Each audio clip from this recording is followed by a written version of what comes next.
பெருங்களத்தூரை அடுத்த சதானந்தபுரத்தில் 29ஆம் ஆண்டு கோடை உற்சவம் மழை வேண்டியும் உலக நன்மைக்காகவும் ஸ்ரீ ஸ்ரீனிவாச பெருமாளுக்கு சிறப்பு அபிஷேகம் மற்றும் திருமஞ்சனம் நிகழ்ச்சி வெகு சிறப்பாக நடைபெற்றது. செங்கல்பட்டு மாவட்டம் பெருங்களத்தூரை அடுத்த சதானந்தபுரத்தில் ஸ்ரீ ஸ்ரீனிவாச பெருமாள் கோடை உற்சவ எழுந்தருளுதல் நிகழ்ச்சி நடைபெற்றது. உலக நன்மைக்காகவும் மக்களின் வேண்டுதல்கள் நிறைவேற வேண்டியும் பெருமாளுக்கு சிறப்பு அபிஷேகமும் பூஜையும் நடைபெற்றது. பின்னர் பெருமாளுக்கு விசேஷ திருமஞ்சனம் செய்யப்பட்டு மகாதீபாராதனை காண்பிக்கப்பட்டது. விழாவில் சிறப்பு அலங்காரத்தில் ஸ்ரீனிவாச பெருமாள் அருள் பாலித்தார். குழந்தைகள் பக்தி பாடல்கள் பாடினார்கள். இதில் 100க்கும் மேற்பட்ட பக்தர்கள் கலந்து கொண்டு பெருமாளின் அருளை பெற்றனர். அனைத்து பக்தர்களுக்கும் சிறப்பு அன்னதானம் வழங்கப்பட்டது. சம்ஸ்கிருத பாரதி குழுவினரால் பகவத்கீதா பாராயணம் நடைபெற்றது. மாலை ஸ்ரீமதி ஹரிப்ரியா பாலாஜி அவர்களின் ஹரிகதா காலக்ஷேபம் மிக சிறப்பாக நடைபெற்றது.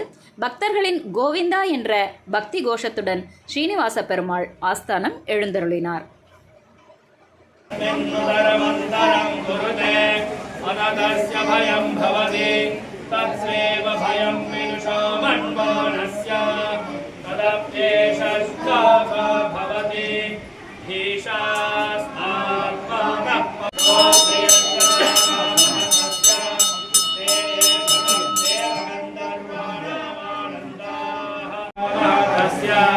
ते ये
श्रीमते श्री निगमांत महादेशिकाय नमः.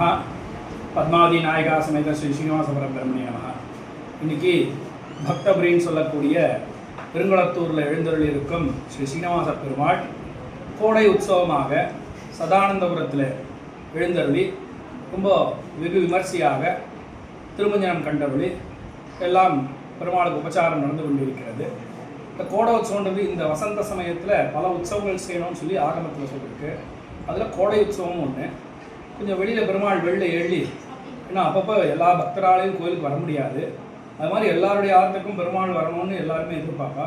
இது மாதிரி வரும்பொழுது எல்லாரும் கூடி இருந்து எம்பெருமானை வந்து வரவழைத்து எழுந்தருளை பண்ணி அந்த இடத்துல எம்பெருமானுக்கு உண்டான உபச்சாரங்கள் எல்லாத்தையும் சமர்ப்பித்து, அதில் முக்கியமானது திருமஞ்சனம், மந்திர புஷ்பம், இதெல்லாம் வந்து முக்கியமானது.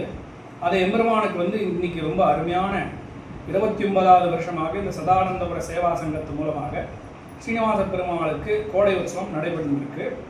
இந்த உற்சவத்தில் எல்லாரும் பாகம் பெற்றுண்டு குழந்தைகள் பெரியவர்கள் எல்லாரும் பாட்டு பாடி பஜனை பாடி உப கீர்த்தனைகள்லாம் பாடி எம்பெருமானுக்கு பிரமாதமான புஷ்பங்கள்லாம் சமர்ப்பித்து, இந்த அருமையான வாசனை திரவியங்கள்லாம் சேர்த்த சந்தனாதிகள் எல்லாம் சமர்ப்பித்து புஷ்பங்களை சமர்ப்பித்து நெய் பால் தயிர் இதோட பெருமாளுக்கு அபிஷேகத்தை ரொம்ப சிறப்பாக பட்டர்கள் நடத்தினார்கள். அப்போ வேதங்கள்லாம் முழங்கினார்கள். பெருமாளுக்கு துளசி மாலை சமர்ப்பித்து திவ்ய மங்கள அபிஷேகம் நடந்தது. பிரசாதங்கள் விநியோகம் செய்து அனைவருக்கும் தீர்த்த பிரசாதமும் பிரசாதங்களும் விநியோகம் செய்யப்பட்டது. இந்த சமயத்தில் எல்லாரும் கூடியிருந்து குடிந்தேலோர் எம்பாவாய்னு ஆண்டாள் சொன்ன மாதிரி எல்லாரும் சேர்ந்து இந்த உற்சவத்தை நடத்துகிறா. லோகக்ஷேமார்த்தம், நகரக்ஷேமார்த்தம், கிராமக்ஷேமார்த்தம் இது நடைபெறுது. எல்லாருக்கும் எம்பெருமான் அவனுடைய அனுகிரகத்தை வாரி வாரி வழங்கணும். இந்த சதானந்தபுரம் உற்சவம் மேலும் மேலும் நிறைய வளரணும்னு நான் பிரார்த்திச்சுக்கிறேன். எம்பெருமான் அனுகிரகம் எல்லாருக்கும் கிடைக்கணும்னு பிரார்த்திச்சுக்கிறேன்.